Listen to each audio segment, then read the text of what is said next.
ସେବାରୁ ଆରମ୍ଭ ସ୍ୱାର୍ଥରେ ଶେଷ। ଚାଲନ୍ତୁ ପଢ଼ିବା। ଏବେକାର ଭାରତରେ ରାଜନୀତିଜ୍ଞମାନେ ଇଂଲିଶ ଅକ୍ଷର ଏସ୍କୁ ଜପାମାଳି କରି ଦେଇଛନ୍ତି। ଏହା ମାଧ୍ୟମରେ ସେମାନେ ଦେଶ ସେବା କରିବାର ଛଳନା କରୁଛନ୍ତି। ପ୍ରତ୍ୟେକ ସ୍ଲୋଗାନ, ପ୍ରତ୍ୟେକ ଯୋଜନା, ପ୍ରତ୍ୟେକ ଭାଷଣ ଏହି ଅକ୍ଷରରୁ ଆରମ୍ଭ ହୋଇଥାଏ। ଏହା ଏକ ଅକ୍ଷର ଶକ୍ତି ପାଲଟି ଯାଇଛି।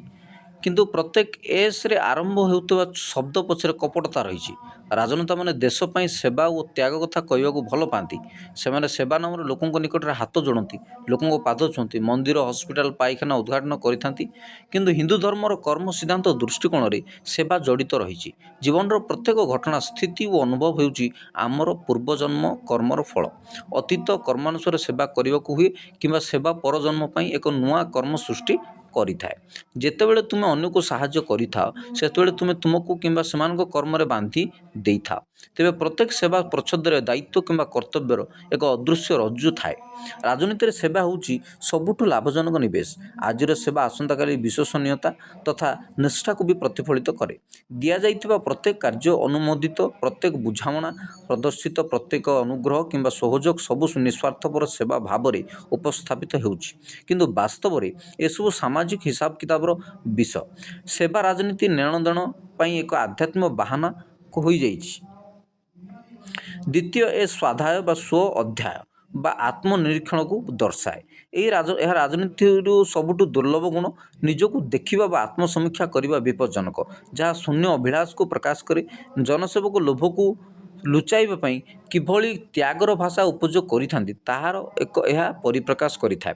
ଯଦି ଆମ ନେତାମାନେ ପ୍ରକୃତିର ସ୍ୱାଧ୍ୟାୟ ପାଳନ କରନ୍ତେ, ତେବେ ସେମାନେ ନିଜକୁ ଅଜବ ପ୍ରଶ୍ନ ପଚାରନ୍ତେ, ମୋର ଅଯୋଗ୍ୟ ପିଲାମାନେ ସରକାରୀ ଉଦ୍ୟୋଗରେ କାହିଁକି ବିଶେଷ ପଦବୀ ଦଖଲ କରୁଛନ୍ତି? ମୁଁ ଅଫିସର ଥିବାବେଳେ ମୋର ସମ୍ପର୍କୀୟମାନେ କାହିଁକି କୋଟିପତି ହେଉଛନ୍ତି? ମୁଁ ନିଜକୁ ଲୋକଙ୍କ ସେବକ ବୋଲି କାହିଁକି ଜଣେ ରାଜା ଭଳି ବ୍ୟବହାର କରୁଛି? କିନ୍ତୁ ଆଧୁନିକ ରାଜନୈତିକ କାର୍ଯ୍ୟକ୍ରମରେ ଆତ୍ମଚିନ୍ତନର କୌଣସି ସ୍ଥାନ ନାହିଁ। ତେଣୁ ଆତ୍ମନିରୀକ୍ଷଣ ସ୍ଥାନରେ ନାଟକବାଜି ଆସିଯାଏ।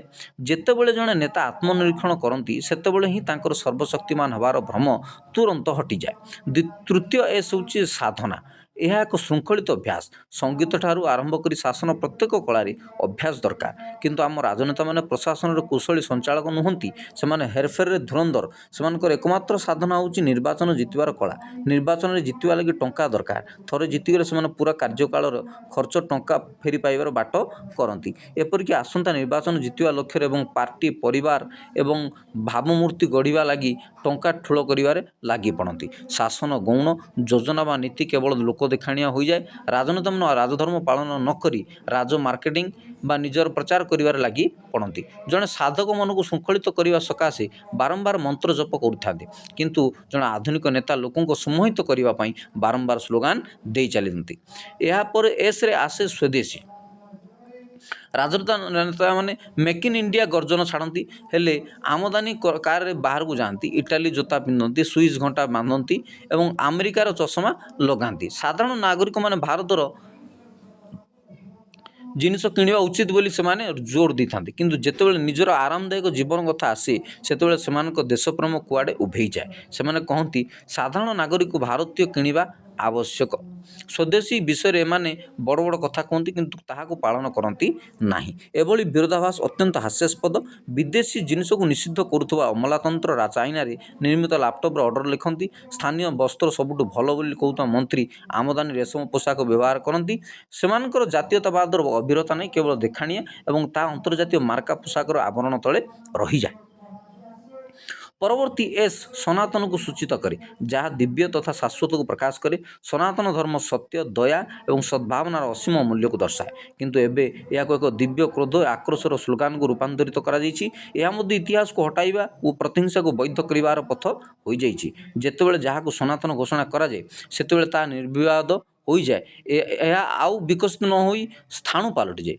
ଏହି ଶାଶ୍ୱତବାଦ ବିତର୍କକୁ ନୀରବ କରିବା, ପରିବର୍ତ୍ତନକୁ ଅସ୍ୱୀକାର କରିବା, କ୍ରୋଧକୁ ବଢ଼ାଇବା ପାଇଁ ବ୍ୟବହୃତ ହୁଏ।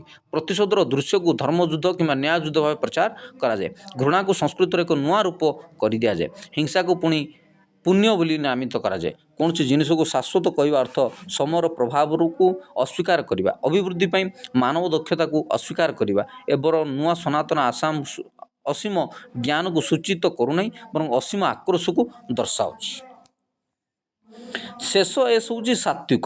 ଏକଦା ସାତ୍ତ୍ୱିକ ଶବ୍ଦ ସ୍ୱଚ୍ଛତା ଏବଂ ସନ୍ତୁଳନର ପ୍ରତୀକ ଥିଲା, ହେଲେ ଏହା ଏବେ ଏକ ରୋଷେଇ ବା ପାକ କଳାର ଅସ୍ତ୍ର ପାଲଟି ଯାଇଛି। ଭାରତରେ କ'ଣ ଖାଇବା ଉଚିତ ତାହା ସାତ୍ତ୍ୱିକ ଲବି ସ୍ଥିର କରେ। ଏହା ଜୋର ଦିଏ ଯେ ଶାକାହାରୀବାଦ ପୁଣ୍ୟ ଏବଂ ଶୁଦ୍ଧ ଖାଦ୍ୟରେ ଅଛି, କିନ୍ତୁ ସ୍ୱଚ୍ଛତା ବା ପବିତ୍ରତା ବିଶେଷ ଅଧିକାରରୁ ହିଁ ଆସେ। ଅଧିକାଂଶ ଜାତୀୟ ସମ୍ପତ୍ତିର ମାଲିକ ହୋଇଥିବା 1% ଲୋକ ପ୍ରାୟତଃ ଶାକାହାରୀ। ସେମାନେ ଏବେ ସେମାନଙ୍କ ଖାଦ୍ୟାଭ୍ୟାସକୁ ଏକ ନୈତିକ ମାନକ ଭାବେ ଉପସ୍ଥାପିତ କରୁଛନ୍ତି। ମାଂସ ମାଛ ଖାଉଥିବା ଆଦିବାସୀ ଦଳିତ ପଶୁପାଳକ ଯାଯାବର ସମ୍ପ୍ରଦାୟକୁ ଅପମାନିତ କରାଯିବା ସହ ସେମାନଙ୍କୁ ଅପବିତ୍ର ବୋଲି ସୂଚିତ କରାଯାଉଛି। ରାଜନେତାମାନେ ଭାଷାର ଦୁରୁପଯୋଗ କରିବା ଦୁଃଖର କଥା ନୁହେଁ, କାରଣ ଏହା ତ ସବୁବେଳେ ହୋଇ ଆସୁଛି। ବରଂ ଦୁଃଖର ବିଷୟ ହେଉଛି ନାଗରିକମାନେ ଏଯାବତ୍ ଏହାକୁ ଠିକ୍ ଭାବେ ଜାଣିପାରୁ ନାହାନ୍ତି। ଆମେ ସତ୍ୟ ବଦଳରେ ନାଟକକୁ ସତ ମାନୁଛନ୍ତି, ଛଳନାକୁ ନୀତି ମାନୁଛନ୍ତି ଓ ସେବା ପାଇଁ ଚିଲଉଛନ୍ତି। ସଭ୍ୟତା ଓ ସମାଜର ଅକ୍ଷର ଆରମ୍ଭ ହୁଏ ଏ ଅର୍ଥାତ୍ ଆୱାରନେସ୍ ବା ସଚେତନତାରୁ, ହେଲେ ରାଜନୀତିର ଅକ୍ଷର ଆରମ୍ଭ ହୁଏ ଏସ୍ ଅର୍ଥାତ୍ ପବିତ୍ରତା କିମ୍ବା ଧର୍ମରେ ଛପି ରହିଥିବା ସେଲ୍ଫ ଇଣ୍ଟରେଷ୍ଟ ବା ବ୍ୟକ୍ତିଗତ ସ୍ୱାର୍ଥରୁ।